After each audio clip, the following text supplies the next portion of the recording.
अस्सलाम वालेकुम। I am Chaudhary Shahad. Welcome to the YouTube channel electrical test preparation by Chaudhary Shahad. हम discuss कर रहे हैं हंडा बुक का चैप्टर नंबर 24 पावर जनरेशन का। तो इसका हमने पार्ट 1 डिस्कस कर लिया। तो अगर आपने पार्ट नंबर 1 नहीं देखा तो पहले पार्ट नंबर 1 देखें, क्योंकि उसमें हमने थ्योरी के इंपॉर्टेंट टॉपिक्स को डिस्कस किया है, जिससे आपकी जो चैप्टर की अंडरस्टैंडिंग है वो बेहतर हो जाएगी। तो पहले पार्ट नंबर 1 देखें, उसके बाद पार्ट नंबर 2 पे आइएगा। तो चलें MCQs की जो डिस्कशन है वो स्टार्ट करते हैं। MCQs नंबर 11 है, the power plant using coal closely on which of the following cycle. जो आपका पावर प्लांट है जो कोल यूज़ करता है वो आपका रैंकाइन साइकिल पे काम करता है। MCQs नंबर 12 है, the critical pressure of water जो होता है वो 213.8 kg पर सेंटीमीटर स्क्वायर होता है। MCQs नंबर 13 है, the efficiency of thermal power plant improve with. अगर हम use of high steam pressure use करेंगे तो थर्मल पावर प्लांट की जो एफिशिएंसी है वो इम्प्रूव हो जाती है। तो इसीलिए अगर आपने जो है वो थर्मल पावर प्लांट अगर विज़िट किया है तो आपने देखा होगा जो आपके होते हैं बॉयलर्स होते हैं वो हमेशा हाइट पे लगाए जाते हैं 15-20 फुट की। तो उसकी रीज़न यही होती है कि उसको जो बॉयलर पे जो पानी है वो नीचे से प्रेशर के साथ ऊपर पंप के साथ भेजा जाता है ऊपर पानी बॉयलर में, ताकि जो है वो आपके थर्मल पावर प्लांट में जो प्रेशर है वो बिल्ड अप हो जाए, तो जिसकी वजह से आपकी जो स्टीम होगी वो हाई प्रेशर स्टीम होगी। तो इससे जो है वो जो थर्मल पावर प्लांट है उसकी जो एफिशिएंसी है वो बेहतर हो जाती है। तो इसलिए जो डायमर आम तौर पे जो बॉयलर्स होती हैं वो सारे हाइट पे लगाए जाते हैं। MCQs नंबर 14 है, which of the following contributes to the improvement of efficiency of Rankine cycle in thermal power plant. तो ये आपके अगर हम रीहीटिंग करेंगे स्टीम की इंटरमीडिएट स्टेज में तो आपकी एफिशिएंसी इंप्रूव होगी। अगर आप रीजनरेशन यूज़ करेंगे steam for reheating boiler feed water, तो अगर आप फीड वाटर को हीट अप करेंगे तो आपकी एफिशिएंसी इंप्रूव होगी। और अगर आप हाई प्रेशर यूज़ करेंगे तो आपकी एफिशिएंसी इंप्रूव होगी। तो इसका आंसर जो है वो ऑल ऑफ द अबव आ जाएगा। MCQs नंबर 16 है, when pulverised coal is not used. तो equipment use for supplying coal to the boiler, तो हम स्टॉकर यूज़ करते हैं। अगर आपने पल्वराइज कोल नहीं किया, कोल की पल्वराइजिंग नहीं की, मतलब उसको छोटे छोटे पीसेज में अगर आपने कन्वर्ट नहीं किया, तो आप स्टॉकर यूज़ करेंगे कोल को सप्लाई करने के लिए। MCQs नंबर 17 है, burning of low grade fuel can be improved bye.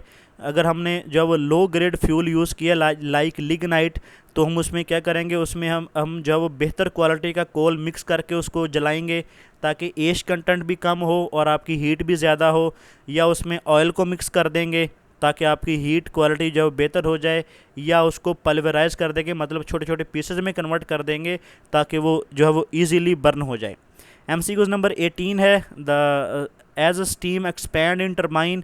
जब आपकी स्टीम एक्सपैंड करती है इट्स स्पेसिफिक वॉल्यूम जो होता है वो इंक्रीज़ कर जाता है। MCQs नंबर 18 बहुत दफ़ा टेस्टों में आ चुका है। MCQs नंबर 19 है, water is supply to boiler. ये बेसिकली जो वाटर सप्लाई करते हैं बॉयलर में at more than the steam pressure on the boiler, कि उसका जो प्रेशर होता है वाटर का वो स्टीम प्रेशर से ज़्यादा होता है। तो जैसे मैंने आपको बताया कि जो बॉयलर है वो हाइट पे इसीलिए लगाया जाता है कि जो वाटर होता है सप्लाई करें उसका प्रेशर जो है वो हाई हो जाए। तो MCQs नंबर 19 भी बहुत दफ़ा टेस्टों में आ चुका है। MCQs नंबर 20 है, ये भी बहुत इंपॉर्टेंट है, ये भी टेस्टों में आ चुका है कि विच of the following enter the super heat of the boiler. तो ये आपके जो सुपर हीटर होता है उसमें वेट स्टीम जो है वो बेसिकली आपकी जाती है। उसकी रीज़न क्या होती है कि जब आपकी स्टीम बॉयलर से निकलती है तो उसमें जो वाटर कंटेंट भी होते हैं, जो आपका सुपर हीटर होता है उस वाटर कंटेंट को भी स्टीम में कन्वर्ट कर देता है, जिसकी वजह से जो आपकी स्टीम होती है वो प्योर हो जाती है। लेकिन सुपर हीटर से पहले जो स्टीम होती है वो वेट होती है, क्योंकि उसमें जो है वो वाटर कंटेंट भी होते हैं। MCQs नंबर 21 है, super heated steam is always. जो आपके सुपर हीटेड स्टीम है at temperature higher than the saturation temperature corresponding to steam pressure.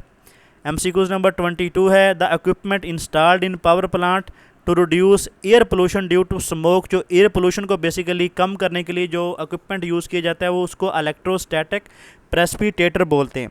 उसकी रीज़न ये है कि जो इलेक्ट्रोस्टैटिक प्रेसिपिटेटर है, जितने भी ये कोई फ्यूम्स होते हैं, जो है वो पार्टिकल्स होते हैं, उसको ये रिमूव कर देता है, और जो सिर्फ स्मोक होता है उसको ये जाने देता है। तो इस वजह से आपकी जो इन्वायरमेंट है वो क्लीन हो जाता है। MCQs नंबर 23 है, the permissible pH value of water for boiler ये होती है, ये स्लाइटली मोर देन 7 होती है। उसकी रीज़न ये कि अगर हम जो है वो इसको 7 रखेंगे तो अगर इसकी जो वैल्यू है वो कम हो गई पीएच की तो एसिडिक हो जाती है, जिसकी वजह से आपका जितना भी मटेरियल होगा वो सारा डैमेज हो सकता है। बॉयलर भी आपका जंग की वजह से डैमेज हो सकता है, तो इसलिए हम इसको जो पीएच होती है वो स्लाइटली मोर देन 7 रखते हैं, ताकि जो वाटर है वो बेसिक रहे, एसिडिक ना बने और आपके जो मटेरियल्स होता है उसको डैमेज ना करे। MCQ नंबर 24 है, a condenser in thermal power plant condense steam coming out of, ये टरबाइन से जो स्टीम आती है उसको ये कंडेंस करता है, उसको दोबारा वाटर में कन्वर्ट करता है। तो ये भी MCQ 24 नंबर MCQ भी बहुत दफ़ा टेस्टों में आ चुका है। MCQ नंबर 25 है, which of the following is not a high pressure boiler, तो ये जो आपका लैंकशायर बॉयलर है ये हाई प्रेशर नहीं है। MCQ नंबर 27 है कि overall thermal efficiency of steam power station is in the range of, या आपकी overall efficiency steam power plant की 18 से 24% के दरमियान होती है। MCQ नंबर 29 है, most of generator in thermal power plant जो होते हैं वो 3000 RPM पे रन करते हैं, क्योंकि उसकी रीज़न ये कि हमारे पास स्टीम अवेलेबल होती है, तो इसलिए जब वो स्टीम से हम जो स्पीड हाई स्पीड जो टरबाइन यूज़ करते हैं, तो इस वजह से जो जनरेटर यूज़ करते हैं वो नॉन सेलिएंट पोल टाइप होते हैं या सिलेंड्रिकल टाइप होते हैं, जिसकी जो स्पीड होती है वो हाई होती है। MCQ नंबर 30 है, इन रीजनरेटिव साइकिल जो ब्लेड स्टीम होती है वो used to heat feed water for boiler, ये हम यूज़ करते हैं उसको। MCQ नंबर 32 है, in power station practice spinning reserve क्या होता है, basically reserve generating capacity that is connected to bus and ready to take the load. MCQ number 33 है, बगासी बेसिकली क्या होता है, ये fibrous portion of sugar cane left after extracting the juice, जब हम गन्ने से जूस निकाल लेते हैं जो पीछे बचता है उसको हम बगासी बोलते हैं। MCQ नंबर 34 है, लो ग्रेड जो फ्यूल होता है उसकी जो क्लोरिफिक वैल्यू होती है वो लो होती है, बेसिकली उसकी जो एनर्जी होती है वो लो होती है। 35 नंबर MCQ है, which variety of the coal has lowest calorific value, ये लिग्नाइट होता है, ये आपका लोवेस्ट क्वालिटी होती है। MCQ नंबर 36 है, इन स्टीम लोकोमोटिव इंजन जो होता है स्टीम लोकोमोटिव ये नॉन कंडेंसिंग टाइप का होता है, ये MCQ बहुत दफ़ा टेस्टों में आ चुका है। 36 जो आपका स्टीम लोकोमोटिव होता है ये नॉन कंडेंसिंग टाइप का होता है। MCQ नंबर 37 है, the boiler used using lignite as a fuel do not use, ये feed under feed stoker use नहीं करता। MCQ नंबर 38 है, in a steam turbine cycle the lowest pressure occur, जो आपका लोवेस्ट प्रेशर होता है वो कंडेंसर में अकर करता है स्टीम टरबाइन साइकिल में, ये भी MCQ बहुत दफ़ा टेस्टों में आ चुका है। 38 MCQ नंबर 39 है, steam pressure in modern thermal power plant 100 megawatt and above capacity के वहाँ पे मोर देन 100 kg पर सेंटीमीटर स्क्वायर होता है। MCQ नंबर 40 है, the overall efficiency of boiler, boiler की एफिशिएंसी जब वो 70 to 80% होती है अकेले बॉयलर की। MCQ नंबर 41 है, the chemical composition of coal is given by ये अल्टीमेट एनालिसिस से हमें फाइंड होती है।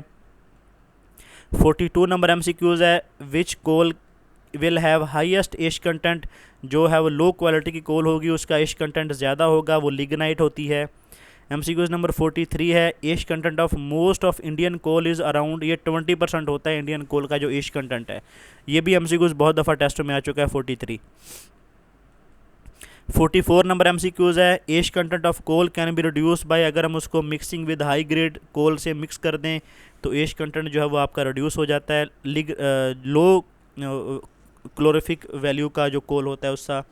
45 नंबर MCQ बहुत इंपॉर्टेंट है, अक्सर टेस्टों में आ जाता है कि 100 megawatt thermal power plant will consume nearly how many ton of coal in 1 hour, ये 50 टन तक कोल इस्तेमाल करता है। MCQ नंबर 46 है, द स्टीम कंजम्पशन पर kilowatt hour of electricity generated in modern power plant is of the order of, जो आपकी पर किलोवाट जनरेशन होती है वो 5 से 7 kg जो है वो स्टीम कंज्यूम करती है। MCQ नंबर 47 है, for low head and high discharge hydraulic turbine, जो आपके लो हेड पे जो टरबाइन यूज़ करते हैं वो कपलान टरबाइन है। MCQ नंबर 49 है, इन पम्प्ड स्टोरेज, जो डाउन स्ट्रीम वाटर होता है वो पम्प्ड अप करते हैं हम ड्यूरिंग ऑफलोड पीरियड, जब हमारे पास जो इलेक्ट्रिसिटी होती है वो एक्स्ट्रा होती है तो नीचे जो पानी आया होता है उसको हम दोबारा जो है वो डैम में ऊपर चढ़ा देते हैं एनर्जी को, इलेक्ट्रिकल एनर्जी को यूज़ करके। MCQs नंबर 51 है, a graphical representation between the discharge and time is known as, उसको हम हाइड्रोग्राफ बोलते हैं। MCQs नंबर 52 है, cost of operation of which plant is least, तो आपका जो हाइड्रो इलेक्ट्रिक पावर प्लांट होता है उसकी जो कॉस्ट होती है वो लीस्ट होती है। उसके रीज़न ये कि आपका फ्यूल ज़ीरो होता है और फ्यूल की ट्रांसपोर्टेशन का खर्चा ज़ीरो होता है, तो सिंपल टरबाइन चलती है और आपका जो जनरेशन हो रही होती है उस वजह से आपकी जो रनिंग कॉस्ट है, कॉस्ट ऑफ ऑपरेशन है, वो ऑलमोस्ट नेग्लिजिबल होती है। MCQs नंबर 53 है, the hydro electric plant conduit system for taking water from intake works to the turbine, जो कि आपका डैम से पानी लेके जाता है टरबाइन तक, कंड्यूट होता है, उसको हम फैन स्टॉक बोलते हैं। MCQs नंबर 54 है, पेल्टन व्हील इज़, जो आपकी पेल्टन व्हील टरबाइन है ये एक्सियल फ्लो इम्पल्स टरबाइन है। MCQs नंबर 55 है, running away speed of Pelton wheel जो होती है ये no load speed when governor mechanism fail. MCQs number 56 है, द स्पॉटिंग वेलोसिटी इज, जो आप स्पॉटिंग वेलोसिटी होती है ये ideal velocity of the jet होती है। MCQs नंबर 57 है, आउटवर्ड रेडियल फ्लो टरबाइन जो है वो मे बी इम्पल्स और रिएक्शन टरबाइन दोनों हो सकती हैं। MCQs नंबर 58 है, जो फ्रांसिस टरबाइन है ये इनवर्ड फ्लो है और रिएक्शन टरबाइन है आपकी फ्रांसिस टरबाइन। MCQs नंबर 59 है, कप्लान जो टरबाइन है ये आपकी ये लो हेड और एक्सियल फ्लो टरबाइन है, ये लो हेड पे यूज़ होती है। MCQs नंबर 60 है, इन टर्बुलेंट फ्लो जो shear stress are generally larger than the laminar flow. MCQs number 61 है, इन इम्पल्स टरबाइन जो operate by initial complete conversion of kinetic energy, जो आपकी इम्पल्स टरबाइन होती है इसमें जितनी भी पोटेंशियल एनर्जी होती है उसको नोज़ल की मदद से हम काइनेटिक एनर्जी में कन्वर्ट कर लेते हैं। MCQs नंबर 62 है, in impulse turbine the pressure in driving fluid as it move over the vane, तो एटमॉस्फेरिक होता है। उसकी रीज़न ये कि जब आपका पानी जो है वो नोज़ल से निकलता है तो वो एटमॉस्फेरिक के साथ इन कांटेक्ट होता है, तो इसलिए उसका जो प्रेशर होता है वही होता है जो कि एटमॉस्फेरिक का होता है। MCQs नंबर 63 है, इन बाइनरी वेपर साइकिल, उसमें हम दो फ्लूइड यूज़ करते हैं, ये भी MCQs बहुत दफ़ा टेस्टों में आ चुका है। 63 या 64 बहुत दफ़ा टेस्टों में आ चुका है। तो steam engine used in locomotive जो होते हैं वो डबल एक्टिंग होते हैं और नॉन कंडेंसिंग टाइप होती हैं, ये आपने याद रखना है। एक तो डबल एक्टिंग और दूसरे नॉन कंडेंसिंग टाइप। ये कंडेंसिंग और नॉन कंडेंसिंग में बहुत ज़्यादा कंफ्यूज हो जाते हैं लड़के, तो ये डबल एक्टिंग होती है और नॉन कंडेंसिंग होते हैं लोकोमोटिव के जो इंजन होते हैं।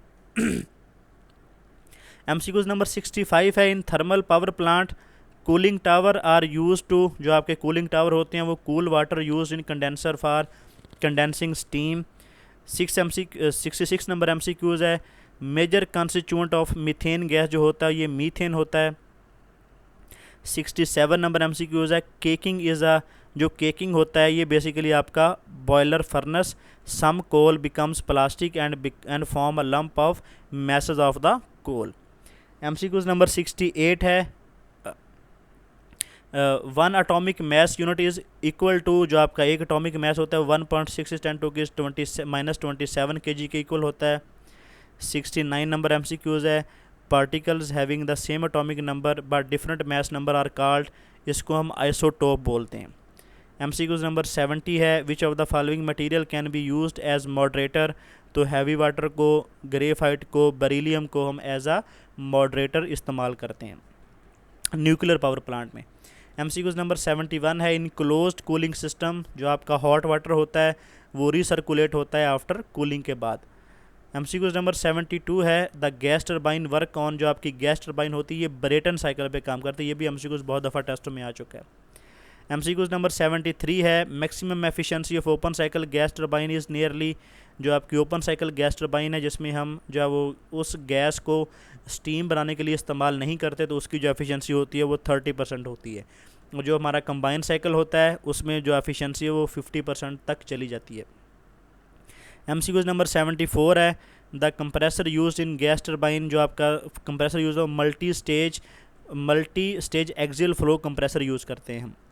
75 नंबर MCQs है, which auxiliary of gas turbine consist of consume most power, कौन सी जो चीज़ है वो गैस टरबाइन में जो सबसे ज़्यादा पावर कंज्यूम करती है वो आपका कंप्रेसर होता है जो कि गैस को कंप्रेस करता है। MCQs नंबर 76 है, gas turbine is widely used in, जो आपकी गैस टरबाइन है ये एयरक्राफ्ट में यूज़ होती है। ये MCQ 76 बहुत दफ़ा टेस्टों में आ चुका है।